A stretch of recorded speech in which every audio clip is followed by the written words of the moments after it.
Growing up in a small town where everyone knew each other, life seemed peaceful under the golden morning sun.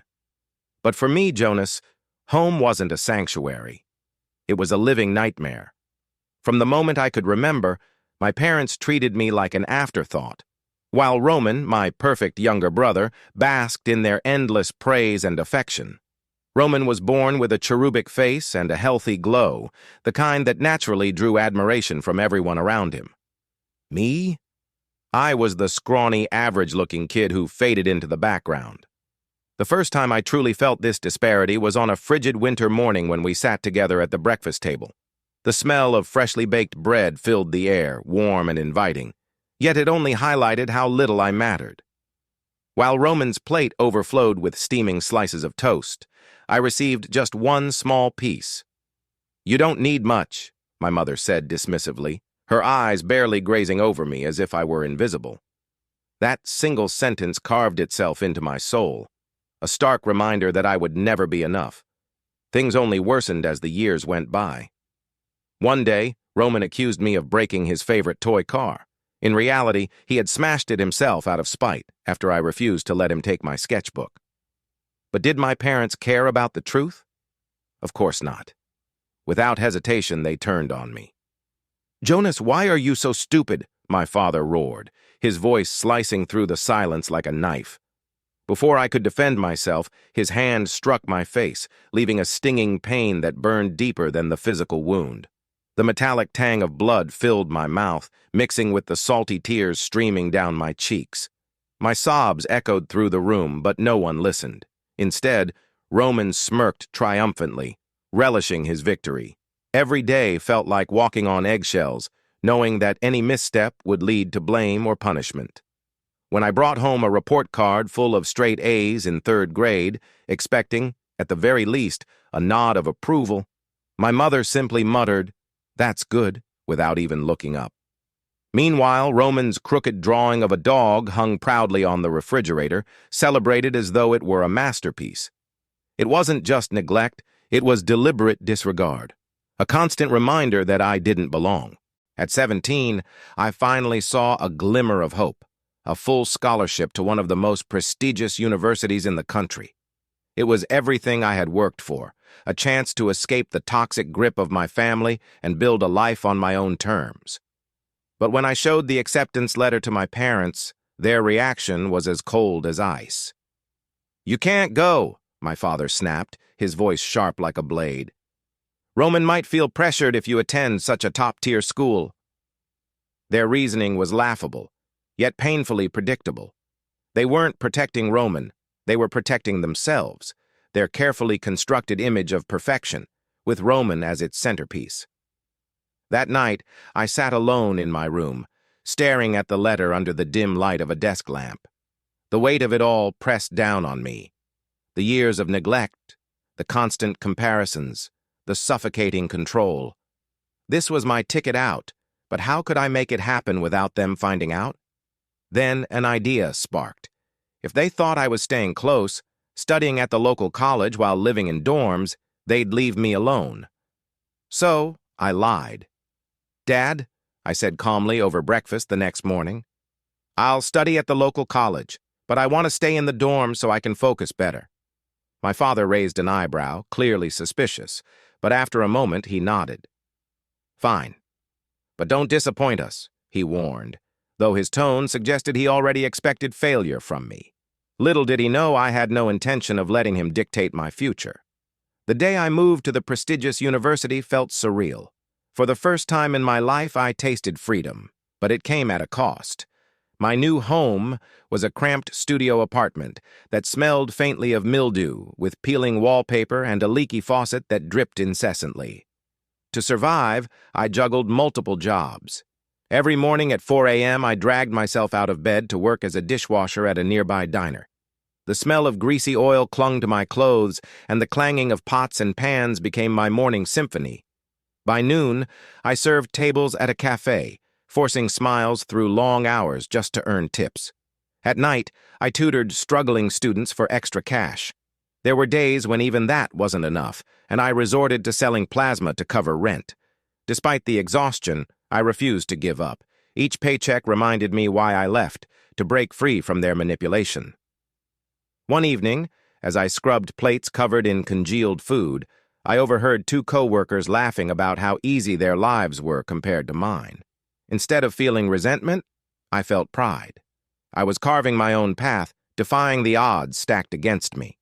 Meanwhile, back home, my parents remained oblivious. They continued sending money for college fees, unaware that I used it to fund my real education and survival. It was ironic. They thought they were controlling me, but in reality, they were funding my escape. Still, guilt occasionally crept in. Was it wrong to deceive them? But then I remembered the countless times they ignored my achievements, dismissed my dreams, and treated me like a burden. If this was payback, so be it. What struck me most was the stark contrast between my old life and my new one.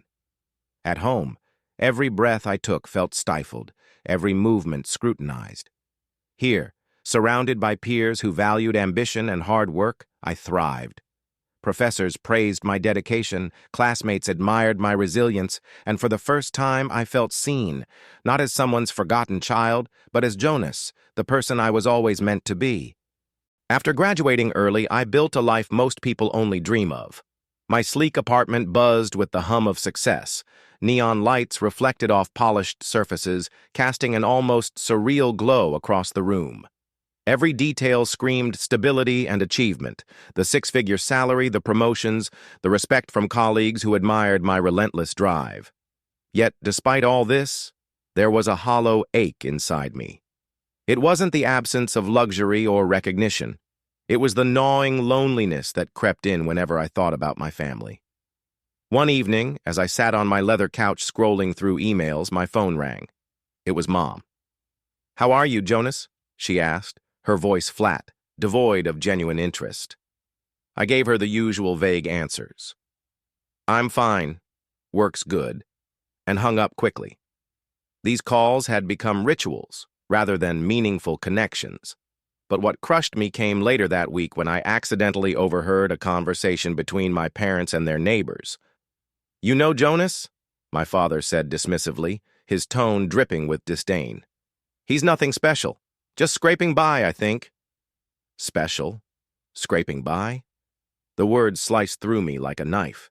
Here I was, thriving in ways they couldn't comprehend, yet to them I was still invisible, a failure unworthy of acknowledgement. Their laughter echoed in my ears, mocking not just my existence, but everything I'd worked so hard to achieve. I replayed those words in my mind for days, each repetition stinging more than the last. How could they reduce me to such insignificance after all I'd overcome? For years, I'd craved their approval, dreaming of the day they'd finally see me for who I truly was.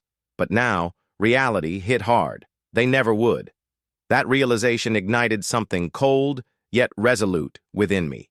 It was time to cut ties completely. At first, I distanced myself gradually. Calls became shorter. Visits dwindled to holidays. Then, stopped altogether. When they asked why I didn't come home anymore, I brushed it off with excuses about work being too busy. Truthfully, I no longer cared enough to explain. Each step away felt liberating, like shedding layers of a toxic past I no longer needed. Still, the pain lingered, a dull throb reminding me of the void they left behind. One spring morning, my phone buzzed on the kitchen counter. It was Dad, his voice sharp and unyielding. "Roman's getting married. You're coming home to help with preparations." The words hit me like a ton of bricks. I stood frozen, staring out the window at the gray, overcast sky. Memories flooded back. Years of Roman's bullying, the humiliation, the countless times I wished for even a shred of kindness from my parents. "I'm not coming," I replied firmly, my voice steady despite the storm brewing inside me. "Don't push this." But they didn't stop. My phone lit up constantly. Texts, calls, emails, all variations of the same demand. "You have to be here." Then came Mom, her voice trembling with tears. "Jonas, if you don't come, Roman will kill himself. He idolizes you. Your absence will destroy him." Her words dripped with manipulation, but I saw through it. Roman? Idolize me? That was laughable. For a moment, doubt crept in. Could I really stay away? What if something happened because of my refusal? But then reality struck. This wasn't about love or concern. It was about control. They were using guilt as a weapon, just like always. I remembered the time Roman threw a tantrum when I refused to share my new toy car. My father stormed into my room, yelling, "Why can't you just give it to him? Can't you see how much he loves it?" Love? No. It was entitlement, pure and simple. The pressure mounted. My father called again, his tone shifting from anger to desperation. "If you don't show up, we'll stop paying for your college fees. Is that what you want? To throw away everything we've done for you?" His threats felt hollow now. Did he really think money still mattered to me? Still, the weight of their expectations pressed down on me. I wanted to believe this invitation meant they finally saw me as part of the family. For years, I had craved their acknowledgement, dreaming of the day they'd cheer for me. But deep down, I knew better. This wasn't about unity. It was about appearances. I thought about Roman, the brother who tormented me as a child, who made every family gathering unbearable. How many birthdays had I spent alone while everyone celebrated his achievements? And now, after decades of neglect, they expected me to play the dutiful son for one day? To prop up their facade of perfection? I couldn't let them win. Not again. "Stop lying to yourselves," I said coldly during one of their calls. "This isn't about Roman or family. It's about saving face." "Well, I'm done playing along." My father exploded, shouting accusations about betrayal and ingratitude, but his words barely registered. I had already made up my mind. The next morning, I sent a text to my father, short, cold, and final. "I don't owe this family anything." Within minutes, my phone buzzed incessantly. Their messages flooded in like a storm, alternating between guilt-tripping pleas and outright threats. My mother's voice trembled over the phone. "Jonas, how could you do this? Do you hate us that much?" Her words were meant to wound, but they barely registered. I knew her tears weren't about love. They were about control. Then came my father, his tone shifting from anger to desperation. "You think you're too good for your own family now?" he spat. "Fine, but if you don't show up, don't expect another penny from me." His threats rolled off me like water on glass. Did he really think money still mattered to me? I had built a life where I didn't need their support or their toxicity. For hours, the calls and texts kept coming. They tried every tactic. Guilt. "After everything we've done for you." Manipulation. "Roman will kill himself if you don't come." And even accusations. "You've always been selfish." Each message was like a pebble thrown at a steel wall. No impact, only noise. By late afternoon, rain poured outside my office window, mirroring the chaos in my mind. I stared at the endless stream of cars below, each one moving forward despite the downpour. It reminded me of my own journey, the years of neglect, the silent battles, the scars I carried but never showed. I thought about the birthdays they forgot, the achievements they dismissed, the times I cried alone because no one cared. "Enough," I whispered, my hand hovering over the block button. For so long, I had let them dictate my worth, believing I wasn't enough. But not anymore. Blocking their numbers felt like closing a chapter, a painful yet liberating act. As I pressed the button, a strange calm washed over me. Yes, it hurt to cut them out. Yes, there was a void I wasn't sure would ever be filled. But staying meant reopening old wounds, letting them drag me back into their toxic web. And I refused to live like that, not again. The moment of truth arrived on a cold Tuesday morning. My father, still fuming from his failed attempt to withdraw my name at the local college, stormed into my office like a hurricane. His face was crimson with rage, veins bulging on his forehead as he slammed the door shut behind him. Every head in the room turned toward us, but I barely noticed. This was it. The confrontation I'd been waiting for all these years. "How dare you deceive us?" he roared, his voice echoing off the walls. "You lied about everything. Do you have any idea how humiliating it was to stand there at that college and realize you weren't even enrolled? What kind of son are you?" His words were sharp, meant to cut deep, but they bounced off me like pebbles against steel. For once, I wasn't the timid child cowering under his wrath. I was a man who had built a life far beyond anything he could imagine. I leaned back in my chair, letting the weight of his anger hang in the air for a moment before responding. Then, slowly, I pulled out a copy of my pay stub and slid it across the desk. "Take a look," I said calmly, my voice steady despite the storm brewing around us. "I don't need your money anymore." My father froze, his eyes widening as he processed the numbers. 6 figures, more than he earned in a year. The room fell silent except for the faint hum of the fluorescent lights above. He stared at the document, then at me, disbelief etched across his face. "Is this some kind of joke?" he stammered, though we both knew it wasn't. For years he had treated me like a failure, a shadow of my brother Roman. Now, here I was, successful, independent, and thriving without their help. It must have felt like a slap in the face watching the son he dismissed rise higher than he ever had. How did you manage this?" he finally managed to ask, his voice trembling, not with pride but with humiliation. "I worked for it," I replied simply. "While you were busy ignoring me and pouring all your attention into Roman, I focused on building something for myself. And now, I don't need you or anyone else to dictate my future." His body seemed to deflate, the arrogance draining from him like air from a balloon. For the first time in my life, I saw him not as the towering figure who ruled our household with an iron fist, but as a broken man clinging to illusions of control. "You think this changes anything?" he spat, though his tone lacked its earlier conviction. "You're still the same selfish brat who abandoned his family." But I wasn't that person anymore. I stood up, meeting his gaze without flinching. "No, Dad.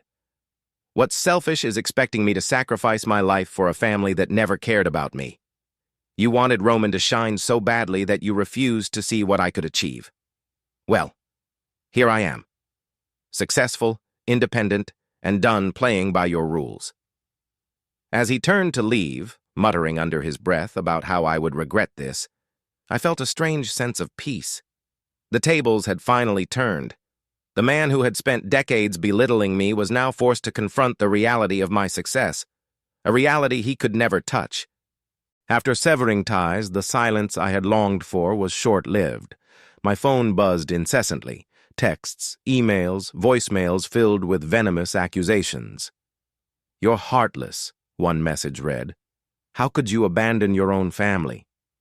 Another came from my mother, a photo of Roman sobbing, with the caption, "You've killed your own brother." The audacity of it all was staggering. They weren't reaching out because they cared about me. They were desperate, scrambling to regain control over someone who could fix their mess. I blocked every channel of communication without hesitation, but that didn't stop them. One night, as rain lashed against my windows, there was a knock at my door. When I opened it, I froze. There they were, my parents, drenched and disheveled, dragging suitcases behind them. "We're staying here until things get better," my father declared, his voice trembling with both arrogance and desperation. My mother clung to him, tears streaming down her face, muttering something about how they had nowhere else to go. For a moment, pity flickered inside me. They looked broken, so unlike the towering figures who once dictated every aspect of my life. But then reality hit. This wasn't about family, it was survival. They weren't here because they missed me. They were here because I was their last hope. Their precious golden child had fallen apart, leaving them drowning in debt and shame. Now they wanted me to clean up their mess, just like always. "No," I said firmly, stepping back to close the door. "You can't stay here." "But Jonas," my mother pleaded, sobbing uncontrollably. "We have nothing left. Your father lost everything, and Roman's fiancé stole all our savings. We're begging you." I hesitated for a split second, processing their words. It was almost poetic. The same people who ignored me for years now expected me to save them. But I couldn't let emotions cloud my judgment. This was the family that treated me like garbage, who belittled and manipulated me whenever it suited them. Letting them in would only reopen old wounds and drag me back into their toxic drama. When they refused to leave, I called the police. As the officers escorted them out, my father shouted accusations, calling me ungrateful and selfish. His words stung, but I knew it was necessary. To protect myself, I hired a lawyer to ensure they couldn't track me down again. I changed my phone number, moved to a new address, and set strict boundaries. For the first time in years, I felt truly free. But the cost was bittersweet. Meanwhile, their lives spiraled further into chaos. Roman's engagement turned into a nightmare when his fiancée, a scammer, vanished with their life savings. My father's business collapsed under the weight of lawsuits, and they were forced to sell their house. Now they lived in a dingy studio apartment with flickering lights and leaking pipes. Every attempt they made to contact me reeked of manipulation, guilt-tripping, and blame-shifting. Yet I stood firm. I reminded myself of the years they dismissed my achievements, mocked my dreams, and treated me like an afterthought. Roman eventually showed up at my doorstep, gaunt and defeated.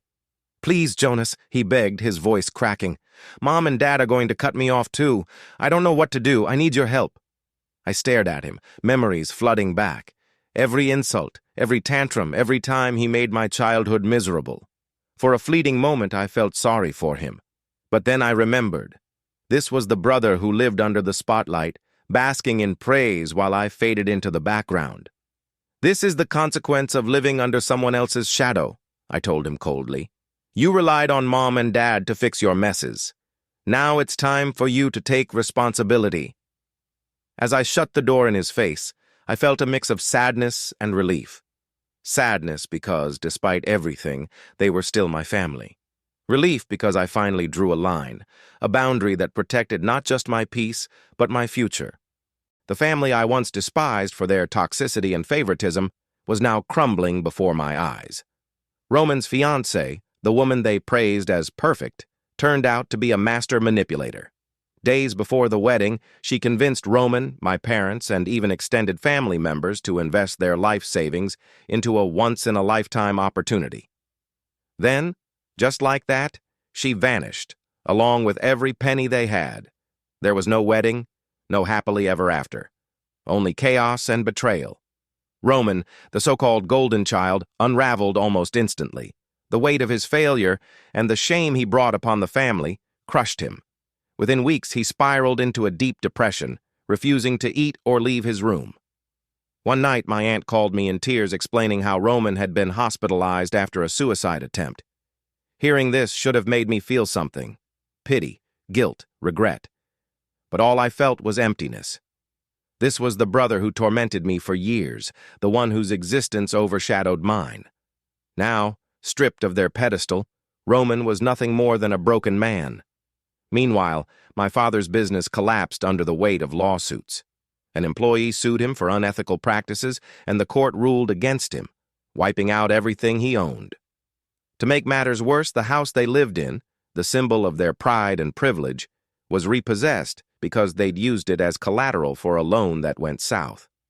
My parents, once so arrogant and controlling, were now forced to move into a dingy studio apartment with flickering electricity, no hot water, and cockroaches crawling up the walls. It was almost poetic justice.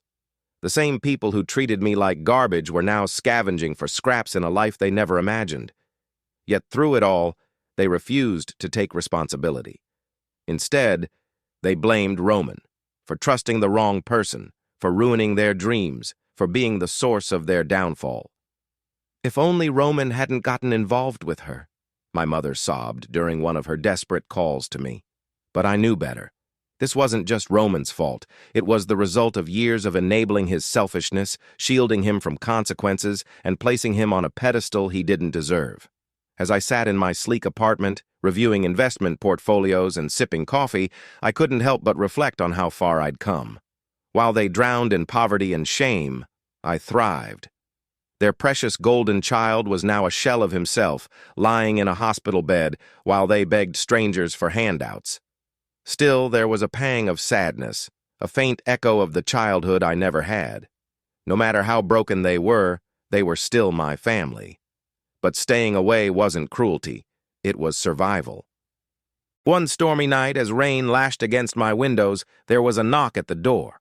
I opened it to find my parents standing there, drenched and dragging suitcases behind them. "We're staying here," my father declared, his voice trembling with desperation. My mother clung to him, tears streaming down her face, muttering something about how they had nowhere else to go. For a moment, pity flickered inside me. They looked so broken, so unlike the towering figures who once dictated every aspect of my life. But then reality hit. This wasn't about family. It was survival. They weren't here because they missed me. They were here because I was their last hope. Their precious golden child had fallen apart, leaving them drowning in debt and shame. Now they wanted me to clean up their mess, just like always. "No," I said firmly, stepping back to close the door. "You can't stay here." "But Jonas," my mother pleaded, sobbing uncontrollably, "we have nothing left. Your father lost everything, and Roman's fiancé stole all our savings. We're begging you." I hesitated for a split second, processing their words. It was almost poetic. The same people who ignored me for years now expected me to save them. But I couldn't let emotions cloud my judgment. This was the family that treated me like garbage, who belittled and manipulated me whenever it suited them. Letting them in would only reopen old wounds and drag me back into their toxic drama. When they refused to leave, I called the police. As the officers escorted them out, my father shouted accusations, calling me ungrateful and selfish. His words stung, but I knew it was necessary. To protect myself, I hired a lawyer to ensure they couldn't track me down again. I changed my phone number, moved to a new address, and set strict boundaries. For the first time in years, I felt truly free.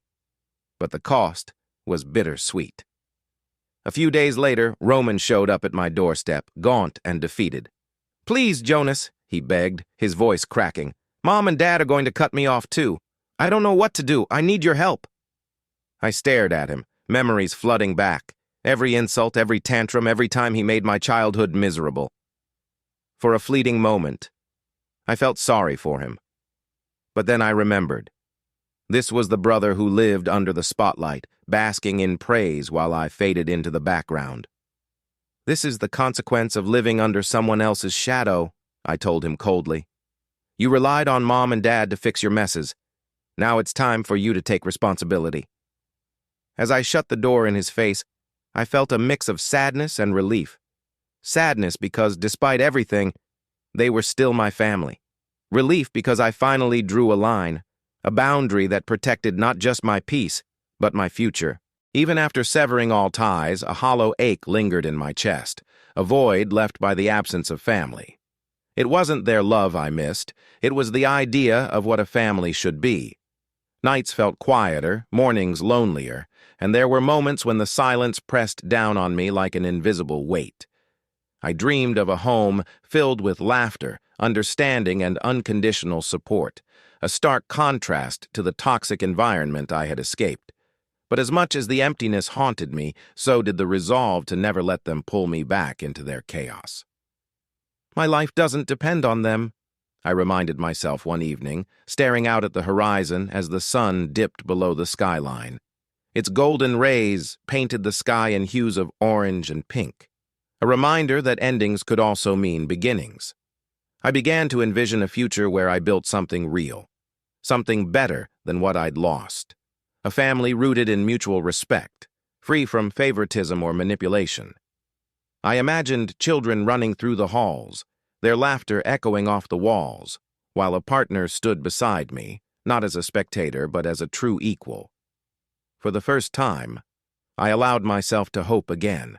The scars would always remain, faint reminders of the battles fought and won, but they no longer defined me. Instead, they fueled my determination to create a world where no child would feel invisible, unwanted, or overshadowed.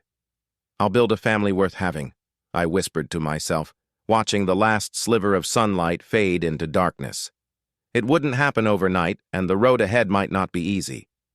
Yet I knew I had everything I needed: resilience, ambition, and the lessons learned from years of hardship. My past didn't dictate my future, it shaped it.